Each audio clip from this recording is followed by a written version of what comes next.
dalam membangun zona integritas agar menjadi wilayah bebas dari korupsi dan wilayah birokrasi bersih dan melayani. Sebagaimana diatur dalam Perpres nomor 81 tahun 2010, Perpres nomor 54 tahun 2018, dan Permenpan RB nomor 10 tahun 2019, Jungto nomor 52 tahun 2014 tentang pedoman pembangunan zona integritas menuju WBK dan WBBM di lingkungan instansi pemerintah. 3 sasaran utama reformasi birokrasi adalah peningkatan kapasitas dan akuntabilitas, pemerintah yang bersih dan bebas KKN, serta peningkatan pelayanan publik.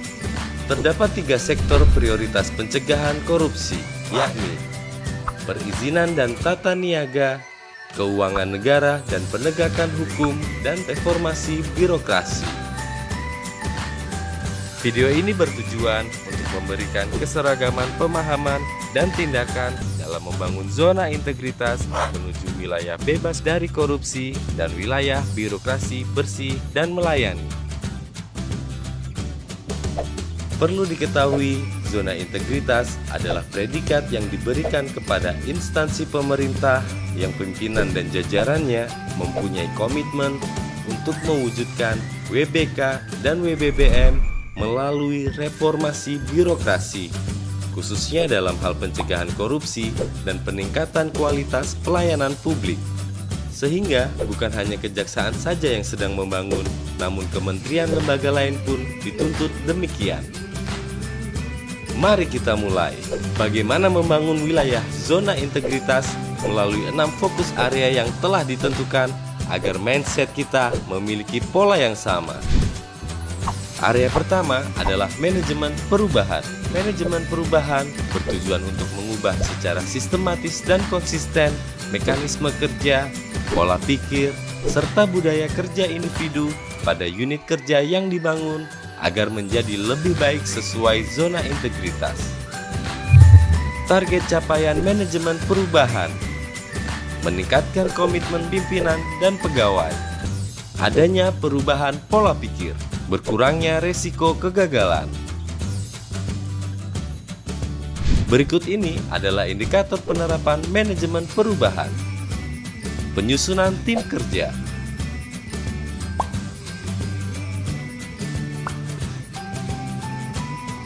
Dokumen rencana pembangunan zona integritas harus memperhatikan hal-hal berikut ini.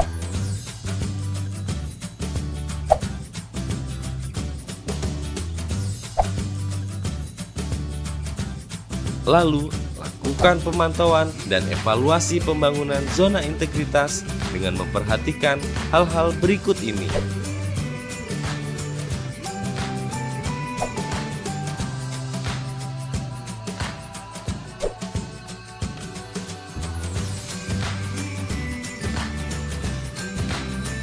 Area kedua adalah penataan tata laksana. Tujuan dari penataan tata laksana adalah meningkatkan efisiensi dan efektivitas sistem, proses, dan prosedur kerja yang jelas, efektif, efisien, dan terukur pada zona integritas. Berikut adalah target capaian dari penataan tata laksana.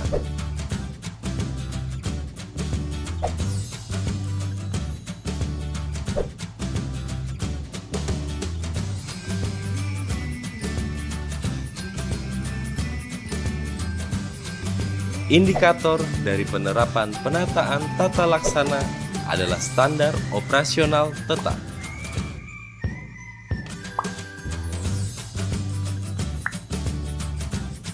Pengembangan dan penerapan sistem e-office.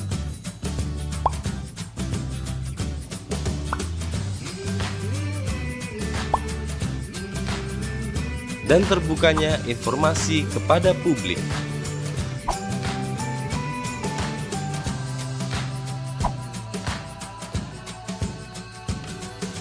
Area ketiga adalah penataan sistem manajemen sumber daya manusia. Tujuan dari area ketiga ini adalah meningkatkan profesionalisme sumber daya manusia atau aparatur pada zona integritas.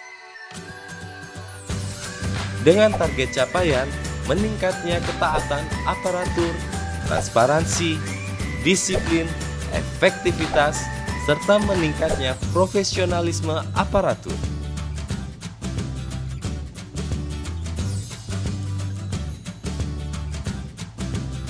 Berikut adalah indikator penerapan penataan manajemen SDM.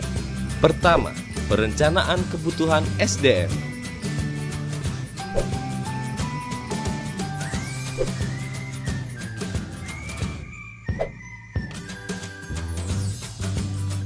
Menerapkan pola mutasi yang seharusnya dilakukan sebagai berikut.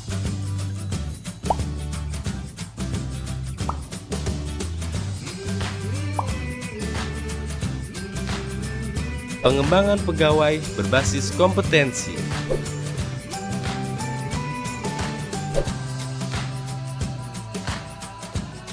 Penetapan kinerja individu.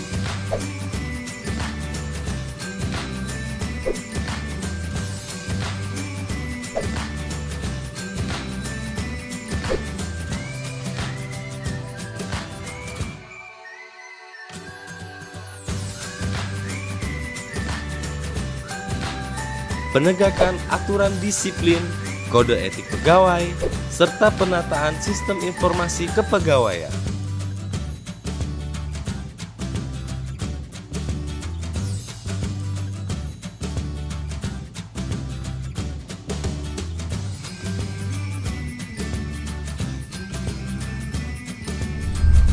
Area keempat adalah penguatan akuntabilitas kinerja, bertujuan untuk meningkatkan kapasitas dan akuntabilitas kinerja instansi pemerintah dengan target capaian antara lain keterlibatan pimpinan,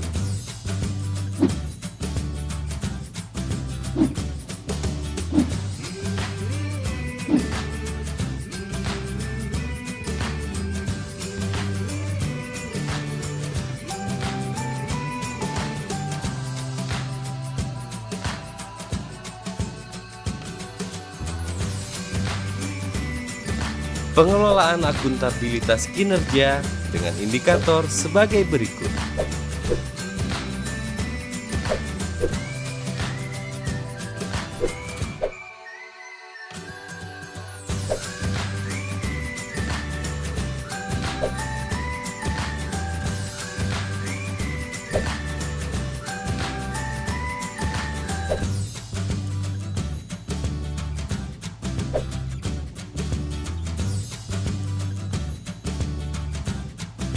Area kelima, penguatan pengawasan dengan tujuan meningkatkan penyelenggaraan pemerintahan yang bersih dan bebas KKN pada masing-masing instansi pemerintah.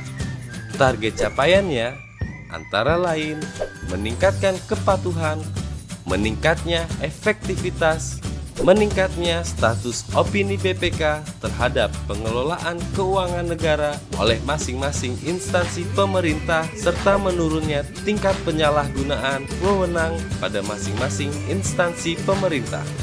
Indikator penerapan penguatan pengawasan, pengendalian gratifikasi dengan mengacu kepada dua hal berikut.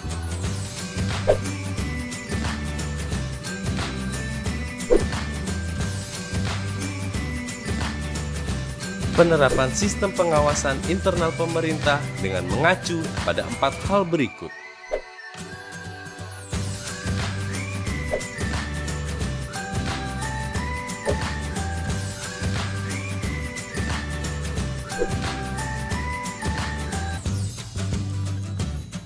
Pengaduan masyarakat mengacu kepada hal-hal berikut.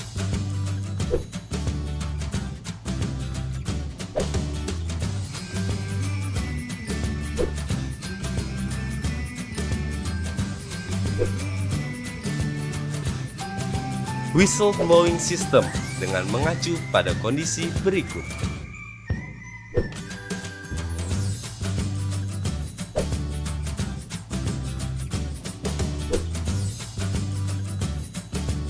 Penanganan benturan kepentingan dengan 5 acuan berikut.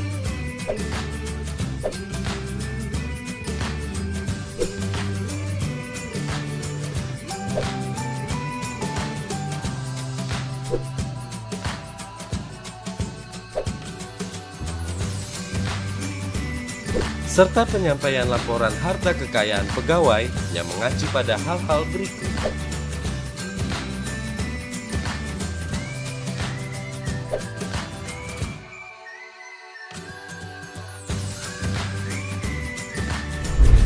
Area keenam adalah peningkatan kualitas pelayanan publik. Hal ini dilakukan untuk membangun kepercayaan masyarakat terhadap penyelenggara pelayanan publik dalam rangka peningkatan kesejahteraan masyarakat dengan menjadikan keluhan masyarakat sebagai sarana dalam memperbaiki pelayanan publik. Target capaiannya yaitu meningkatkan kualitas pelayanan publik, bertambahnya perolehan standarisasi pelayanan internasional, dan meningkatnya indeks kepuasan masyarakat terhadap pelayanan publik.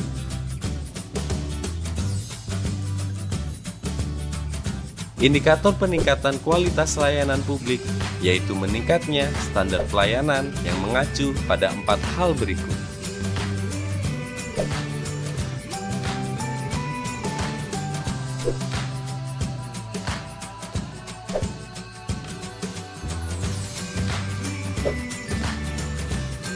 Budaya pelayanan prima dengan acuan sebagai berikut.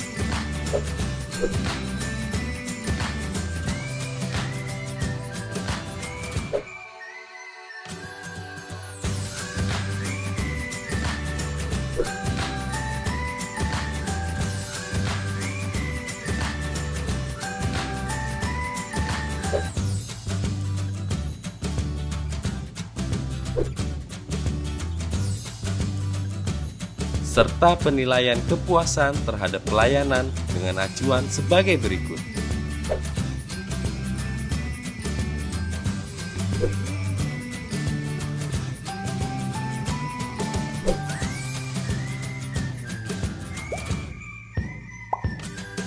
Demikian hal-hal yang harus diperhatikan dalam membangun zona integritas agar tercapai wilayah bebas dari korupsi dan wilayah birokrasi bersih dan melayani. Dipersembahkan oleh Reformasi Birokrasi untuk kejaksaan lebih baik.